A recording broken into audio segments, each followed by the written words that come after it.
हाँ जी, अस्सलाम वालेकुम स्टूडेंट्स। कैसे हो आप लोग? ठीक हो सब?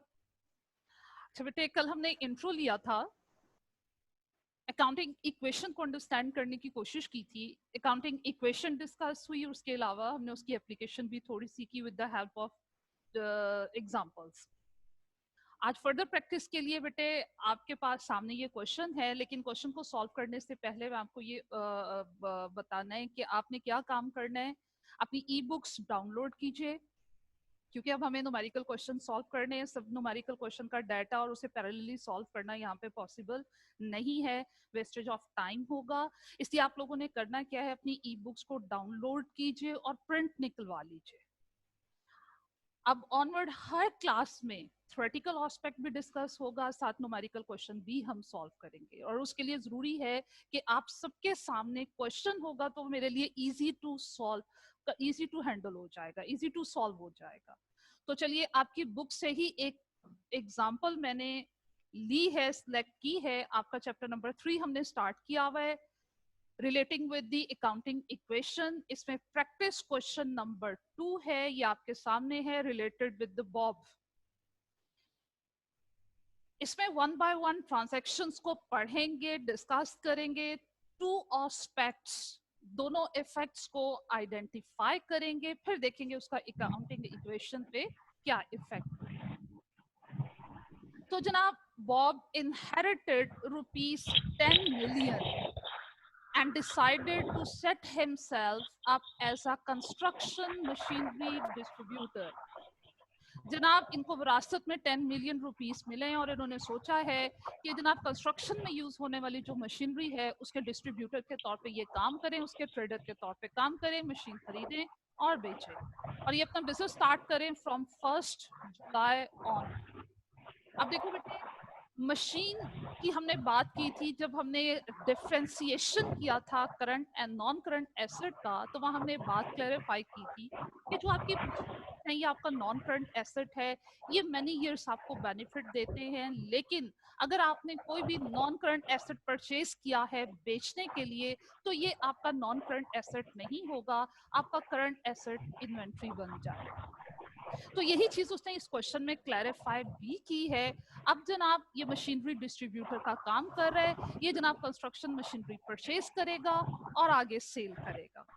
तो यहाँ पे मशीनरी इसके लिए नॉन करंट एसेट नहीं, बल्कि उसका करंट एसेट उसकी इन्वेंट्री होगी। उसको इन्वेंट्री को हम स्टॉक भी, ट्रेडेड गुड्स भी, मर्चेंडाइज भी, कुछ भी कह सकते हैं। लेकिन हमने चैप्टर अस्सलाम नंबर वालेकुम 1 मैम। में, जी बेटे वालेकुम अस्सलाम। मैम जी, ये बुरहान भाई का माइक ना ऑन है तो डिस्टरबेंस काफी आ रही है, तो प्लीज वो अच्छा चलो, मैं ऑफ करवा सबको दे सकते सबको म्यूट कर देती हूँ। हैं। Yes ma'am, thank you ma'am. और मैम ये जो प्रैक्टिस ओके ओके, जी बेटे अब क्लियर हो गई आवाज? चले अब डिस्कस करते हैं जनाब। तो हमने क्या डिस्कस कर रहे थे कि जनाब मशीन जो है मिस्टर बॉब के लिए क्या होगी, इन्वेंट्री होगी, इसका नॉन करंट एसेट नहीं होगा। अब यहाँ पे देखें, वो कहता है, ओके चल, अच्छा बेटे फर्स्ट ट्रांजैक्शन को देखते हैं। इनके पास विरासत से जो इनको इनहेरिटेड अमाउंट रिसीव हुई 10 मिलियन की, इन्होंने क्या किया, paid ₹10 million into a business bank account. इन्होंने 10 मिलियन से बिजनेस स्टार्ट किया और बिजनेस स्टार्ट करने के लिए सबसे पहले बिजनेस के नाम पे बैंक अकाउंट ओपन किया। बैंक अकाउंट ओपन किया, आपके बैंक में पैसे आए, बिजनेस के बैंक अकाउंट में पैसे आ रहे हैं। कौन ला रहा है? ऑनर। ऑनर बिजनेस में जो कुछ भी लेकर आता है, हमने उसे क्या नाम दिया था? कैपिटल। तो हमारी पहली ट्रांजैक्शन का अकाउंटिंग इक्वेशन पे क्या इफेक्ट होगा? हम साथ साथ इसको सॉल्व करते हैं जनाब। हमारी अकाउंटिंग इक्वेशन क्या थी? Assets are equal to capital plus liabilities. मैं फिर से रिमाइंड करवा दूं बेटे, कल सब स्टूडेंट के पास आपकी प्रिंटेड फॉर्म में क्वेश्चन, प्रिंटेड फॉर्म में बुक होनी चाहिए, चैप्टर बाय चैप्टर उसको करवा लीजिए प्रिंट। एक ही दफा प्रिंट कराना पॉसिबल है तो ऐसे करवा लीजिए। अपने लॉगिन से जाके आईकैप की साइट पे जो आपके लॉगिन आपको मिले हुए हैं वहां से ई बुक को डाउनलोड कीजिए और उसका प्रिंट निकलवा लीजिएगा। अच्छा बेटा, फर्स्ट वन ट्रांजैक्शन है, ऑनर ने बिजनेस स्टार्ट किया। ऑनर बिजनेस में जो कुछ भी लाता है वो क्या कहलाता है जनाब, हम उसे कहते हैं कैपिटल ऑफ द बिजनेस। तो ऑनर बिजनेस में क्या ला रहा है बेटे, हम थाउजेंड्स को यहाँ पे कॉमन ले लेते हैं अपनी आसानी के लिए। मैंने एसेट्स में भी, कैपिटल में भी और लाइबिलिटीज में भी 1000 को कॉमन ले लिया। 1000 को कॉमन लिया तो मैं 10 मिलियन को कैसे लिखूंगी, 10,000, जो 1000 है वो ऊपर कॉमन ले लिया। अब देखें ऑनर ने बिजनेस कैसे स्टार्ट किया, बिजनेस के नाम से बैंक अकाउंट ओपन किया। अब बैंक अकाउंट क्या है, बैंक में पड़े हुए पैसे क्या है, मेरा एसेट है। तो लीजिए आपके एसेट में फर्स्ट हेड क्रिएट हो गया बैंक के नाम से। बैंक में आ रहे हैं जनाब 10,000 और कौन लेकर आ रहा है, ये इसका सेकंड इफेक्ट है। ऑनर लेकर आ रहा है तो इसका सेकंड इफेक्ट हमने किस में दिया, कैपिटल में। ऑनर कैश लेकर आ रहा है, कैश क्या है, ये इसका फर्स्ट इफेक्ट है। और कैश क्या है, एसेट है जनाब, वो हमने एसेट की साइड पे लिख दिया। सेकंड ट्रांजैक्शन की तरफ चलें तो अब उसके बाद ऑनर ने क्या किया, bought machine number 1 for ₹1 million in cash. पहली मशीन परचेज की। अगर बेटा ये मशीन का डिस्ट्रीब्यूटर नहीं होता, मैं फिर से रिपीट करूं, अगर बॉब मशीन का डिस्ट्रीब्यूटर नहीं होता, मशीन यूज करने के लिए परचेज करता, तो इन दैट केस ये मेरा नॉन करंट एसेट होता। और नॉन करंट एसेट की एक मटेरियल अमाउंट होती है, मटेरियल उसकी वैल्यू होती है। और जितने भी मटेरियल आइटम्स होते हैं हम अपनी बुक्स ऑफ अकाउंट्स में उनको प्रॉपर्ली हाईलाइट करते हैं, उनका इंडिविजुअल अकाउंट ओपन करते हैं। अगर ये नॉन करंट एसेट होता तो एसेट की हेडिंग में मैं मशीनरी का अकाउंट ओपन करती। लेकिन यहाँ पे ये मशीन यूज करने के लिए नहीं, बेचने के लिए खरीद रहा है।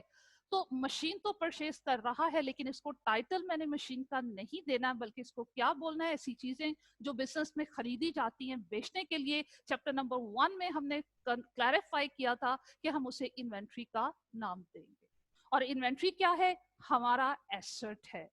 अब देखिए इस ट्रांजैक्शन में हो क्या रहा है, एक एसेट आपके पास आ रहा है। इसके दोनों इफेक्ट्स हम आइडेंटिफाई करने की कोशिश करते हैं कि जनाब इसमें हो क्या रहा है।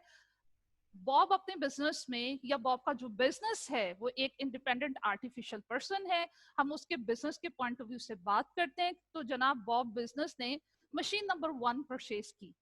मशीन नंबर 1 क्या है, मशीन उसके लिए क्या है, इन्वेंट्री है। और इन्वेंट्री क्या है, एसेट है। आपका एक एसेट इंक्रीज हुआ। अब ये उसने एसेट कैसे परचेज किया, कैश बेसिस पे, कैश उसने पे किया, ये इसका दूसरा इफेक्ट हो गया।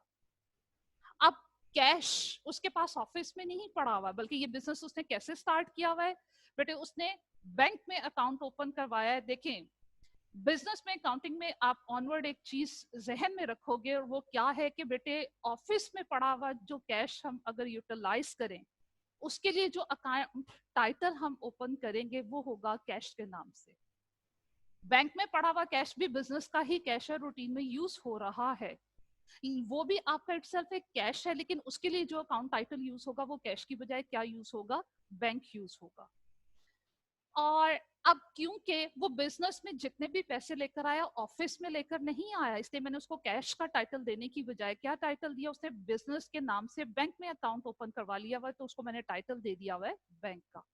तो अब जितनी भी ट्रांजैक्शन बॉब के बिजनेस में होंगी, हम एज्यूम करेंगे, फिर से मैं बताऊं, हम एज्यूम करेंगे कि वो सारी ट्रांजैक्शंस बैंक के थ्रू हो रही हैं। बैंक अकाउंट में पैसे आ रहे हैं, बैंक का बैलेंस बढ़ रहा है, बैंक अकाउंट से पैसे जा रहे हैं, बैंक का बैलेंस कम हो रहा है।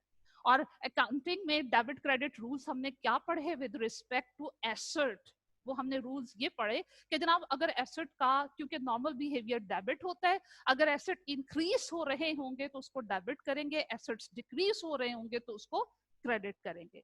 तो यहाँ पे हो क्या रहा है, दोनों इफेक्ट एसेट से रेलेवेंट है। एक एसेट जो कि इन्वेंट्री है उसका बैलेंस बिजनेस में बढ़ रहा है, मशीन खरीद रहे हो उसका बैलेंस बढ़ रहा है, और कैश आप पे कर रहे हो, तो दूसरा इफेक्ट क्या है, कैश का बैलेंस जो कि एक एसेट है, आपका बैंक बैलेंस वो डिक्रीज हो रहा है। तो दोनों इफेक्ट सेम साइड पे आ रहे हैं।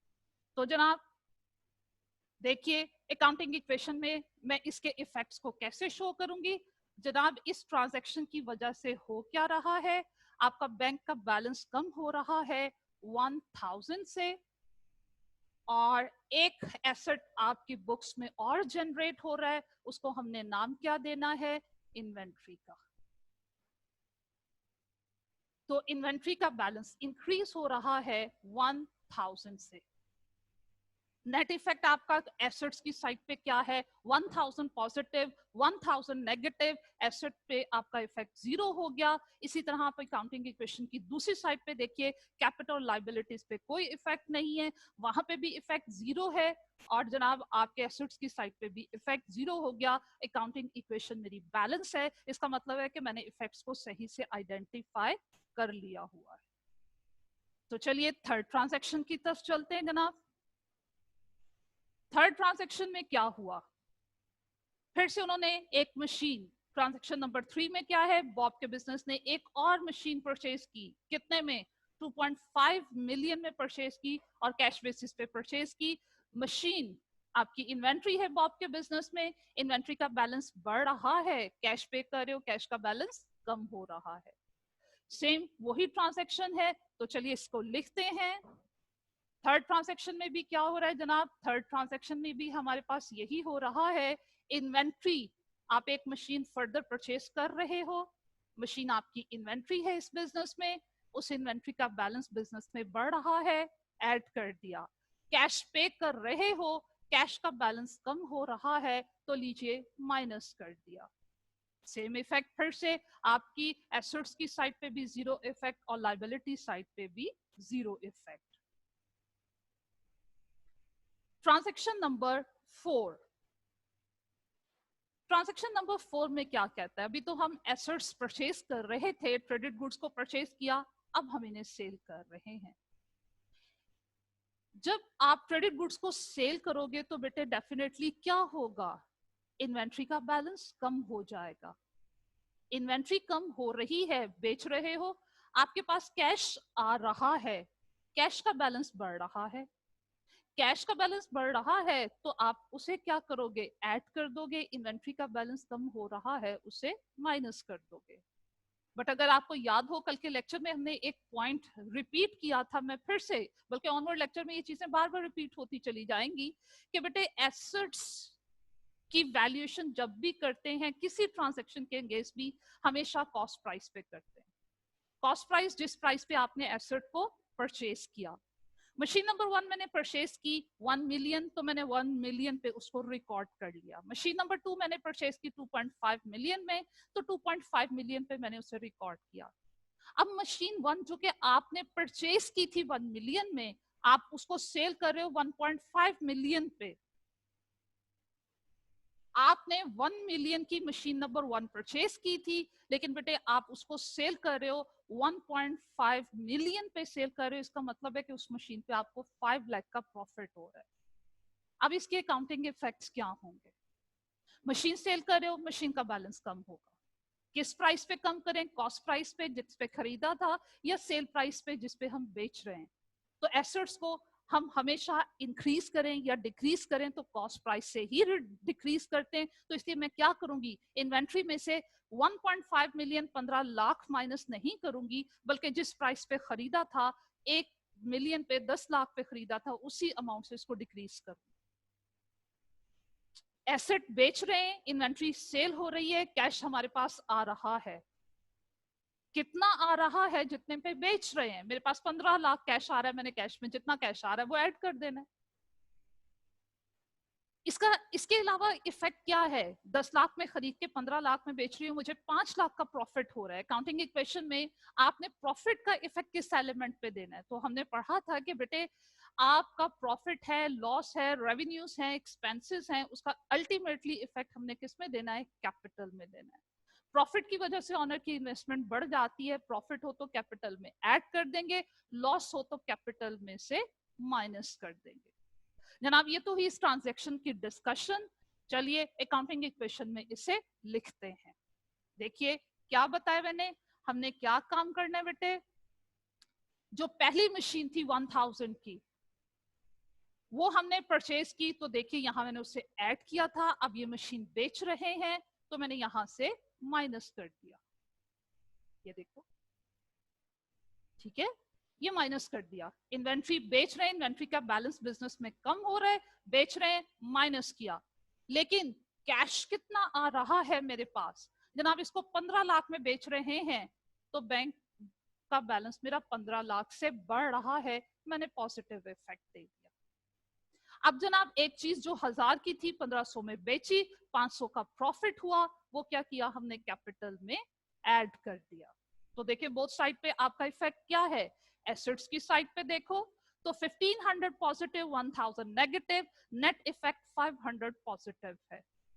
500 पॉजिटिव अब बैलेंस आ रहा है आपके पास इस ट्रांजैक्शन का, 500 पॉजिटिव बैलेंस एसेट्स की साइड पे है और 500 ही पॉजिटिव है आपके पास राइट साइड पे। कैपिटल भी आपका 500 से इंक्रीज हुआ, इसका मतलब है कि जनाब ट्रांजैक्शंस के इफेक्ट्स को सही आइडेंटिफाई किया, सही एलिमेंट्स में उनको पुट किया, तो देयर इज नो मिस्टेक। अब जब बेटे आपको ट्रांजैक्शंस के इफेक्ट्स आइडेंटिफाई करने आ जाएंगे और ये क्लियर हो जाएगा कि जनाब ये जो ट्रांजैक्शंस के दो इफेक्ट्स हैं ये किस एलिमेंट को इफेक्ट कर रहे हैं, एसेट को, लायबिलिटी को, कैपिटल को। अगर एसेट है तो कौन सा स्पेसिफिक एसेट आपका इफेक्ट हो रहा है, जब ये आपकी प्रैक्टिस हो जाएगी फिर डेबिट क्रेडिट रूल्स को हम अप्लाई करेंगे। और फिर जब डेबिट क्रेडिट रूल्स हमें अप्लाई करने आ जाएंगे तो फिर बेटे अकाउंटिंग साइकिल की प्रैक्टिस प्रॉब्लमेटिक नहीं रहती, फिर इजीली हम जर्नल में भी एंट्री पास कर लेते हैं, उसकी क्लासिफिकेशन भी आ जाती है, लेजर्स बनाने भी आ जाते हैं। चलें एक काम करते हैं, 4 ट्रांजैक्शंस में हमने इफेक्ट्स को आइडेंटिफाई भी किया और एक अकाउंटिंग इक्वेशन में पुट भी किया। हम डेबिट क्रेडिट को भी, डेबिट क्रेडिट के पॉइंट ऑफ व्यू से भी बात करते हैं। अब डेबिट क्रेडिट रूल्स मैंने आपको पुराना रूल भी बताया था जिसमें हम पढ़ते थे कि जनाब what comes in debit what goes out credit, और एलिमेंट्स के पॉइंट ऑफ व्यू से भी हमने डेबिट क्रेडिट रूल्स को डिस्कस किया। तो चलिए उन दोनों रूल्स को फॉलो करते हुए देखते हैं कि ट्रांजैक्शन नंबर 1 में डेबिट क्या है, ट्रांजैक्शन नंबर 2 में डेबिट क्रेडिट क्या है, हर ट्रांजैक्शन में डेबिट क्रेडिट को आइडेंटिफाई करते हैं। जनाब एसेट्स की साइड पे चलें, एसेट का हमने रूल पढ़ा, एसेट्स का नॉर्मल बिहेवियर क्योंकि डेबिट होता है, अगर ये इंक्रीज होंगे तो डेबिट, ये डिक्रीज होंगे तो क्रेडिट। तो चलिए इसकी इंप्लीमेंटेशन पहले करते। अब देखो फर्स्ट ट्रांजैक्शन में आपका बैंक का बैलेंस 10,000 से इंक्रीज हो रहा है, एसेट्स इंक्रीज होंगे तो उनको क्या करेंगे, डेबिट, ये लीजिए। दूसरी तरफ इसका इफेक्ट क्या हो रहा है, 10,000 से आपका कैपिटल बढ़ रहा है, कैपिटल का नॉर्मल बैलेंस क्या होता है, क्रेडिट, और अगर कैपिटल का बैलेंस बढ़ेगा क्योंकि उनका नॉर्मल बैलेंस क्रेडिट है, अगर वो बढ़ेंगे तो उसको क्या करेंगे, क्रेडिट। ये लीजिए हमने डेबिट भी आइडेंटिफाई कर लिया, क्रेडिट भी आइडेंटिफाई कर लिया। हम जब जर्नल में ट्रांजैक्शंस को रिकॉर्ड करते हैं तो बेटे double entry book keeping system को फॉलो करते हैं। वो सिस्टम हमें क्या कहते हैं, बिजनेस में जितनी भी ट्रांजैक्शंस हो रही हैं उनके दो इफेक्ट्स होते हैं, एक इफेक्ट डेबिट है और एक क्रेडिट है, दोनों की अमाउंट सेम होती है। तो देखें ऐसा ही हुआ, जितनी ट्रांजैक्शंस हैं रूल्स को अप्लाई करोगे ऑटोमेटिकली एक इफेक्ट डेबिट होगा और दूसरा क्रेडिट होगा, और कंपलसरी है कि दोनों सेम अमाउंट के होंगे। चलें ट्रांजैक्शन नंबर 2 की तरफ चलते हैं, डेबिट क्रेडिट को आइडेंटिफाई करते हैं। ट्रांजैक्शन नंबर 2 में 1000 का इफेक्ट, 1000 के दोनों इफेक्ट एसेट साइड पे आ रहे हैं। इस ट्रांजैक्शन में 1000 का बैंक बैलेंस आपका कम हो रहा है, बैंक का बैलेंस कम हो रहा है, बैंक एसेट है और एसेट का बैलेंस कम हो तो उसको क्या करते हैं, क्रेडिट करते हैं। इन्वेंट्री आपकी बढ़ रही है, इन्वेंट्री एसेट है, एसेट बढ़े, जो एसेट बढ़े उसको डेबिट, जो एसेट कम हो उसको क्या करते हैं, क्रेडिट। देखिए कितना इजी हो गया आपके लिए। तो जनाब हमें बिजनेस की ट्रांजैक्शन को जब लिखना होता है हमें डेबिट भी चाहिए होता है, क्रेडिट भी, वो कितना इजीली आइडेंटिफाई हो रहा है। थर्ड ट्रांजैक्शन की तरफ चलें तो बेटा जी थर्ड ट्रांजैक्शन में भी देखो क्या हो रहा है, इफेक्ट, दोनों इफेक्ट सेम साइड पे आ रहे हैं एसेट्स की साइड पे, जो एसेट बढ़ रहा है उसको डेबिट कर देंगे, जो एसेट डिक्रीज हो रहा है उसको क्रेडिट। तो उसमें इन्वेंट्री आप परचेज कर रहे हो, इन्वेंट्री का बैलेंस 2500 से बढ़ रहा है, इन्वेंट्री एसेट है, एसेट इंक्रीज हो तो बेटा जी उसको डेबिट करते हैं। बैंक बैलेंस आपका 2500 से डिक्रीज हो रहा है, एसेट डिक्रीज हो तो उसको क्या करते हैं, क्रेडिट करते हैं। सेम अमाउंट के हमें डेबिट क्रेडिट इफेक्ट्स मिल गए। थर्ड ट्रांजैक्शन की तरफ चलते हैं। डेबिट क्रेडिट इफेक्ट भी चाहिए और कीप इन माइंड कि वो दोनों सेम अमाउंट के भी होने चाहिए। अब फोर्थ ट्रांजैक्शन की तरफ चलते हैं। बेटे 1500 से बैंक बैलेंस बढ़ रहा है, बैंक क्या है, एसेट है, अगर इंक्रीज होगा तो उसको हमने क्या करना है, डेबिट। 1000 से इन्वेंट्री का बैलेंस आपका कम हो रहा है, एसेट्स डिक्रीज होते हैं तो बेटा जी उसको क्या करते हैं, क्रेडिट। इसका 500 का एक और इफेक्ट है, 500 से कैपिटल बैलेंस बढ़ रहा है because of profit on the sale of this machine. तो जनाब कैपिटल अगर इंक्रीज हो तो उसको भी क्या करते हैं, क्रेडिट। अब देखो डेबिट की अमाउंट 1500, क्रेडिट की अमाउंट कितनी बनी, एक क्रेडिट आपको एसेट्स की साइड पे मिल रहा है 1000 का, एक क्रेडिट आपको कैपिटल की साइड पे मिल रहा है 500 का, तो क्रेडिट की अमाउंट भी 1500 हो गई, डेबिट की अमाउंट भी आपके पास 1500 हो गई। जी नेक्स्ट ट्रांजैक्शन की तरफ चलें जनाब। हमारी नेक्स्ट ट्रांजैक्शन क्या है, ट्रांजैक्शन नंबर 5। ट्रांजैक्शन नंबर 5 में कहता है paid rent for his premises of rupees 300,000 cash।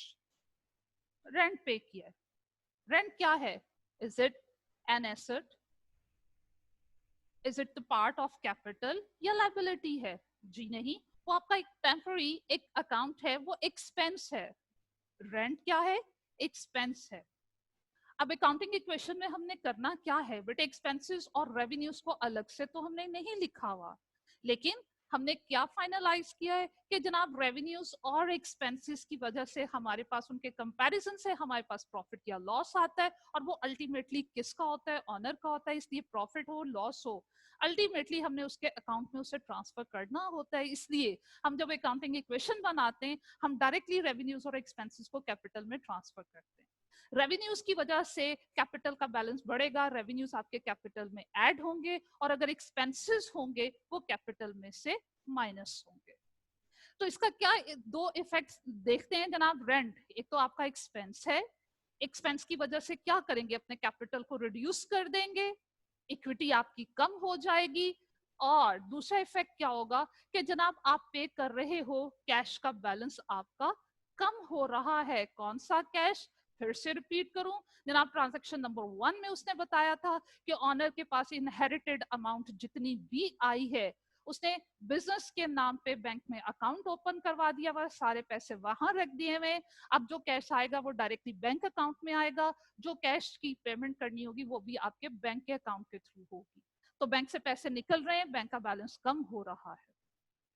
तो जनाब रेंट पे किया तो इसका क्या फाइनलाइज हुआ, दो इफेक्ट क्या है, एक तो रेंट आपका एक्सपेंस है, इसका इफेक्ट हम कैपिटल में देंगे और वो क्या होगा, कैपिटल आपका कम हो जाएगा। दूसरा इफेक्ट इसका क्या है, कैश पे हो रहा है, आपका बैंक का बैलेंस कम हो रहा है, उसको माइनस कर देंगे।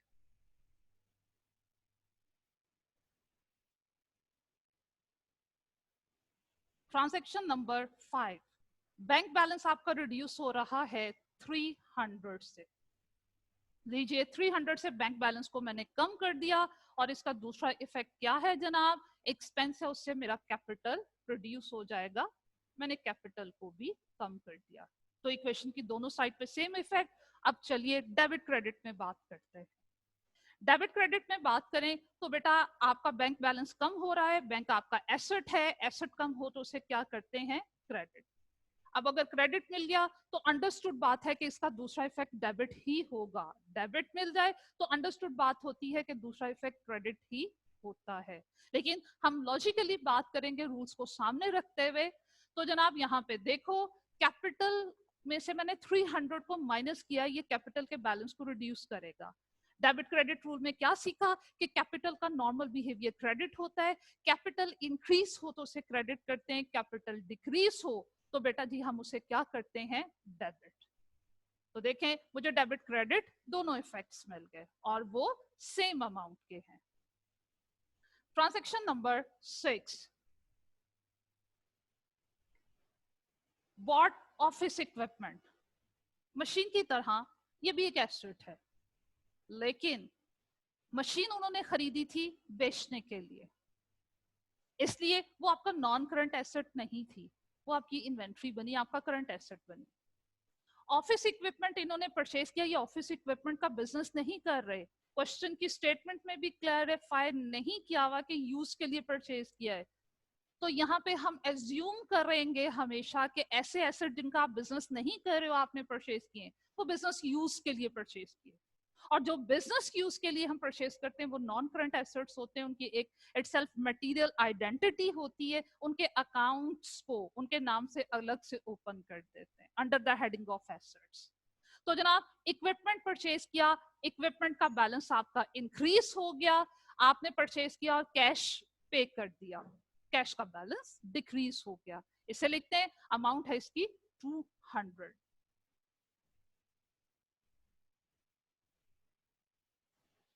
तो जनाब आपका कैश कम हो रहा है 200 से, क्यों, इसलिए क्योंकि इक्विपमेंट खरीद रहे हैं और अब इक्विपमेंट को मैंने इन्वेंट्री का पार्ट नहीं बनाना, इसका एक हेड अलग से ओपन कर दिया उसके इसके नाम से office equipment. Office equipment purchase किया, उसका बैलेंस बिजनेस में बढ़ा तो हमने 200 से उसको इंक्रीज कर दिया। तो दोनों इफेक्ट सेम साइड पे थे, इसलिए एक पॉजिटिव हो गया एक नेगेटिव। तो चलिए अब आप जरा सोचिए इसमें से डेबिट किसको कहेंगे, किस इफेक्ट को, क्रेडिट किसको कहेंगे। तो जनाब बैंक आपका एसेट है, ये डिक्रीज हो रहा है, इसलिए इसको क्या करना है, क्रेडिट। और इक्विपमेंट भी आपका एसेट है, इसका बैलेंस इंक्रीज हो रहा है, इसको क्या करेंगे, डेबिट। जी बेटे next transaction, office equipment purchase किया, आफ्टर देन अब आपने एक और नई मशीन परचेज की, एक नया एसेट, लेकिन क्योंकि मशीन का बिजनेस कर रहे हैं इसलिए मैंने इसको मशीन का टाइटल नहीं देना, इसको टाइटल देना है इन्वेंट्री का। अब जो मशीन नंबर 3 हम खरीद रहे हैं वो 4 मिलियन की परचेज कर रहे हैं और कैश पे कर रहे हैं, तो ये पहले भी रिपीट हुआ।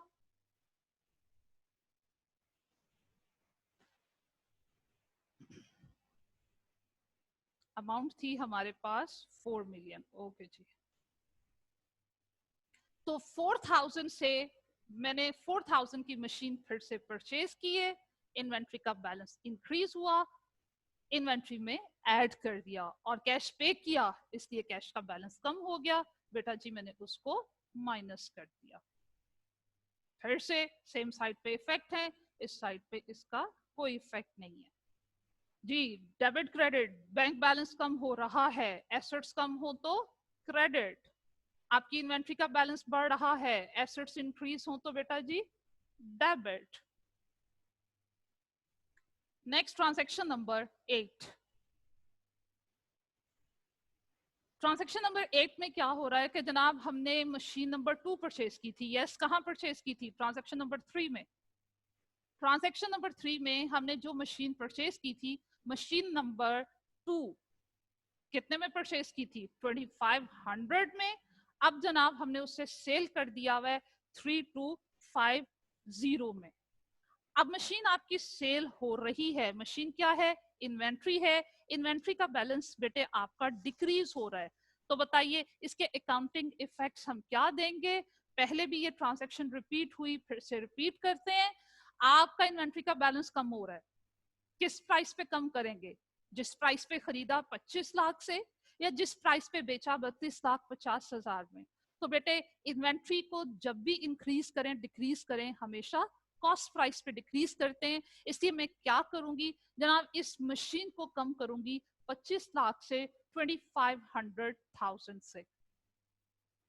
अब मैंने 25 लाख की बेटे ये मशीन परचेज करके मैंने इसे 3250 में सेल कर दिया, तो मेरे पास प्रॉफिट आ रहा है 7,50,000 का। प्रॉफिट का क्या इफेक्ट देंगे, कैपिटल में ऐड कर देंगे। अब जनाब इसको लिखते हैं,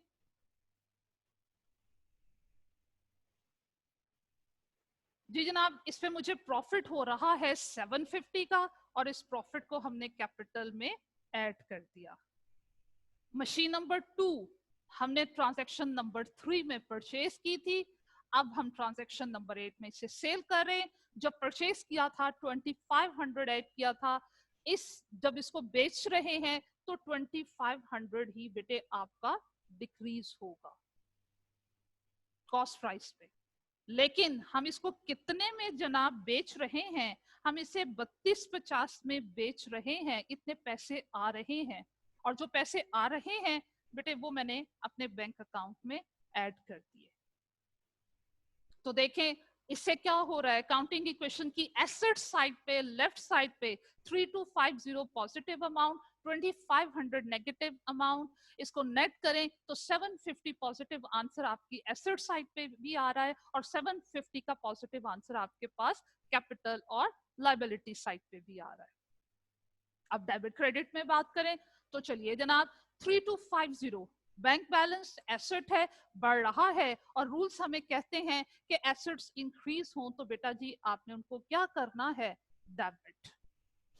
इन्वेंट्री बेच रहे हो, बिजनेस में इन्वेंट्री का बैलेंस कम हो रहा है, एसेट्स कम हो तो उसे क्या करते हैं, क्रेडिट। 750 कैपिटल में ऐड किया, ये कैपिटल के बैलेंस को इंक्रीज करेगा, और कैपिटल अगर इंक्रीज हो तो उसे क्या करते हैं, क्रेडिट। अब क्रेडिट भी हमारे पास टोटल 3250 का हो गया, डेबिट भी हमारा टोटल 3250 का हो गया। Last transaction, transaction number 9। Transaction number 9 में क्या है, Drew 400,000 in cash from business. Drew का मतलब है बिजनेस से पैसे निकलवाए। बेटे ऑनर अगर बिजनेस से पैसे निकलवाता है और उसने बिजनेस पर्पस के लिए यूज नहीं किया, अगर बिजनेस पर्पस के लिए यूज किया होता, वो पर्पस यहाँ मेंशन करता कि पैसे क्यों निकलवाए बैंक अकाउंट से, बिजनेस के बैंक अकाउंट से, तो वो अंडरस्टूड बात होगी कि जनाब उसने बिजनेस के बैंक अकाउंट से पैसे निकलवाए पर्सनल यूज के लिए।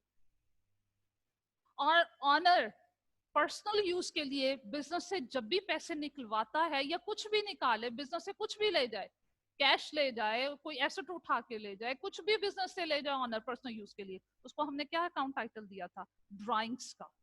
और ड्राइंग्स क्या है, आपके कैपिटल के बैलेंस को रिड्यूस करते हैं। कैपिटल ऑनर का कैपिटल बैलेंस किन किन रीजंस की वजह से इंक्रीज होता है और किन किन ट्रांजैक्शंस के एंगेज में डिक्रीज होता है, मैं कैपिटल इफेक्ट्स यहां लिख,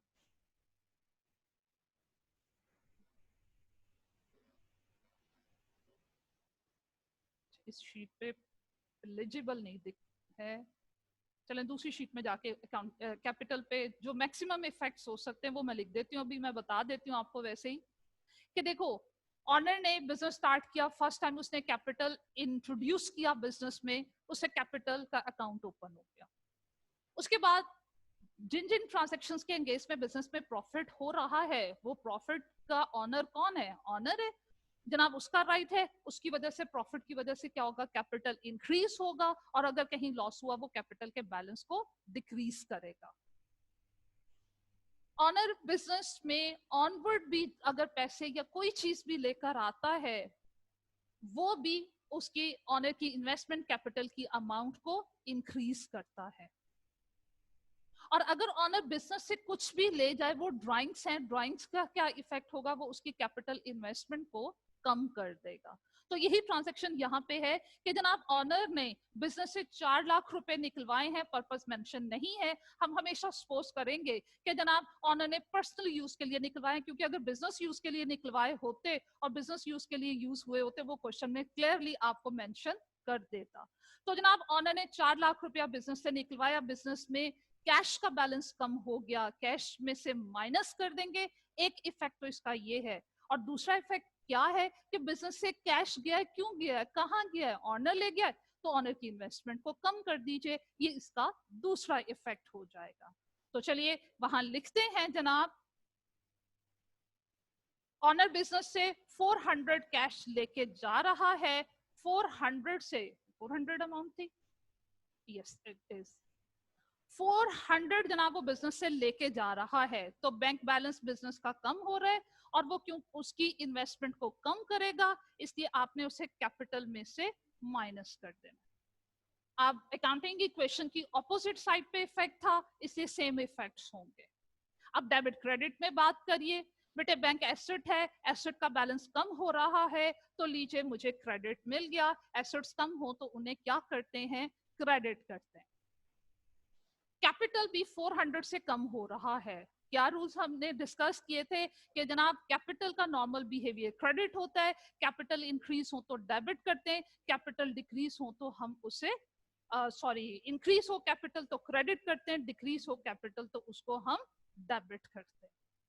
तो लीजिए for the month of July हमने बॉब की ट्रांजैक्शंस को रिकॉर्ड भी किया, अकाउंटिंग इक्वेशन में लिखा, इफेक्ट्स को आइडेंटिफाई किया, डेबिट क्रेडिट रूल को भी अप्लाई करके देख लिया कि वाकई में बिजनेस की जितनी भी ट्रांजैक्शंस हैं उनके दो इफेक्ट्स होते हैं, एक डेबिट और एक क्रेडिट, और दोनों सेम अमाउंट के होंगे। तो जनाब इस क्वेश्चन में हमारी उन तमाम चीजों की प्रैक्टिस हो गई।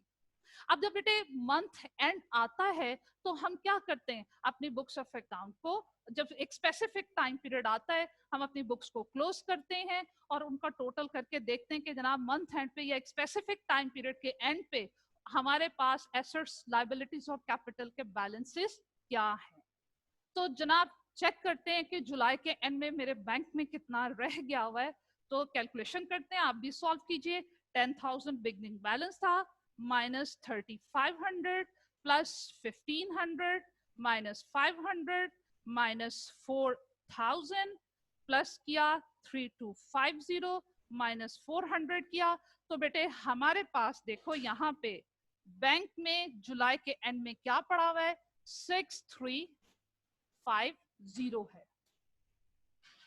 इन्वेंट्री की क्या पोजीशन है जनाब, इन्वेंट्री मेरे पास 3,500 माइनस 1,000 प्लस 4,000 एंड माइनस 2,500, मेरे पास इन्वेंट्री में 4,000 है। 3 मशीन्स परचेज की थी ना, एक 1,000 वाली और एक 2,500 वाली, जो पहली 2 मशीन थी दोनों बेच दी, थर्ड वन हम जो 4,000 जिसकी कॉस्ट थी वो सेल नहीं की, वो हमारे पास जुलाई के एंड में पड़ी हुई है, ये हमारे जुलाई के एंड का क्लोजिंग बैलेंस है।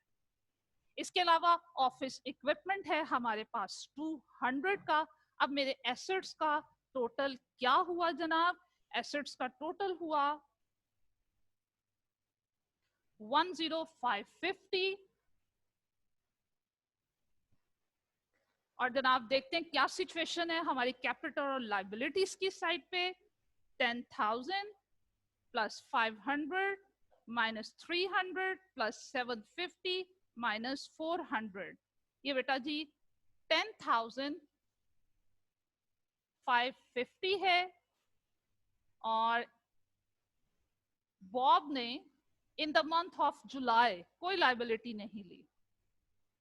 तो देखें बोथ साइड पे जुलाई के एंड में हमारे पास एसेट्स हैं टोटल 10,550 के, इसमें क्या कुछ इंक्लूड है, 10,550 के एसेट में 6,350 का बैंक बैलेंस है, 4,000 की एक मशीन पड़ी हुई है वो हमारी इन्वेंट्री है, इक्विपमेंट हमारे पास 200 का है, और इसके अगेंस्ट में कैपिटल कितना है वो भी सेम अमाउंट का 10,550 की इन्वेस्टमेंट है आपके ऑनर की at the end of July. बेटे ये जो हमारे पास बैलेंसेस आ रहे हैं वो जुलाई के मंथ के क्लोजिंग बैलेंसेस हैं।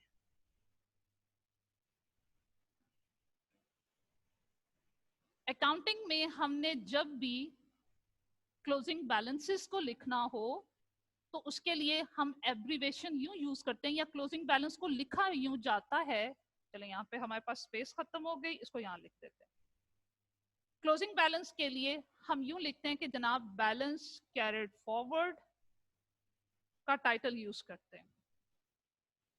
अब जो जुलाई के एंड के क्लोजिंग बैलेंसेस हैं वो हमारे पास नेक्स्ट मंथ के क्या होंगे, ओपनिंग बैलेंसेस हैं। अब जनाब उसने बॉब के क्वेश्चन में जुलाई के मंथ की ट्रांजैक्शंस भी दी हुई थी और नेक्स्ट अगस्त के मंथ की भी ट्रांजैक्शंस दी हुई हैं। जुलाई को हमने सॉल्व कर लिया, अगस्त को सॉल्व करने से पहले आपके बेटा क्वेश्चंस ले लेते हैं, ठीक है।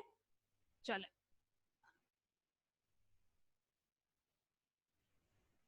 हाँ जी बेटा जी, यहां तक के डिस्कशन से रेलेवेंट कोई क्वेश्चन? मुगीज, हाँ जी मुगीज। अस्सलाम वालेकुम मैम। वालेकुम अस्सलाम जी बेटे। मैम मेरा फर्स्ट चैप्टर से है क्वेश्चन एक। कोई बात नहीं, पूछें। जर्नल वाउचर क्या होता है मैम? बेटे वाउचर्स में ऑनवर्ड डिस्कस कर दूंगी। एक डॉक्यूमेंट है जिसमें बिजनेस की जो इंटरनल ट्रांजैक्शंस हुई हुई हैं उसकी सारी डिटेल लिखी हुई होती है। सपोर्टिंग डॉक्यूमेंट होता है जो एविडेंस है, इस चीज का सबूत है कि जनाब बिजनेस में ये ट्रांजैक्शन हुई है। इसके बारे में आपने ये चीज याद रखनी है, ये एक इंटरनल एविडेंस है ट्रांजैक्शन का जिसमें जो भी ट्रांजैक्शन हुई है उसकी डिटेल लिखी हुई है। ठीक है, थैंक यू। You welcome. बस यही क्वेश्चन था बेटे आपका। सुहेब Yes, बादशाह की तरफ चलते हैं जनाब।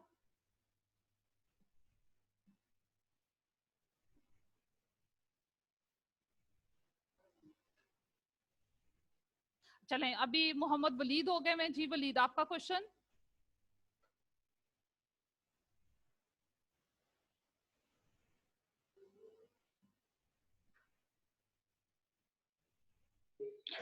मैम ये आपने लिखा हुआ बैलेंस सीएफ, ये सीएफ की एब्रिविएशन बताते हैं। कैरी फॉरवर्ड, हम इसको आगे लेके जाएंगे, नेक्स्ट मंथ में इस बैलेंस को कैरी करेंगे। Carry forward. Okay ma'am. ठीक है, और कुछ बेटे क्लियर है? अच्छा, फिर से मैं बता दूं बेटे, अब टाइम कम है, नेक्स्ट हैवी क्लास जिशान साहब की। तो आप लोगों ने क्या करना है, मैंने कल से आप लोगों को असाइनमेंट्स देनी है ऑनलाइन, मैंने चेक भी करना है, किसी स्टूडेंट को भी अनम्यूट करके क्वेश्चन रेज करना है, और आप सब ने अपनी ई बुक्स को डाउनलोड करके प्रिंट ले लीजिए। फिर हम नेक्स्ट क्वेश्चंस को सॉल्व कर पाएंगे, अदरवाइज फिर इस तरह सॉल्व करना पॉसिबल नहीं होगा। और अगर आपको बाहर कोई इशू है तो कॉलेज से भी आपको प्रिंट मिल सकता है, फोटोकॉपियर से, ठीक है। तो अगर बाहर कोई ऐसा इशू आता है, फैसिलिटी नहीं है, आप कॉलेज आके फोटोकॉपियर से भी बेटे उसका प्रिंट ले सकते हो, ठीक है। ओके जी, अल्लाह हाफिज।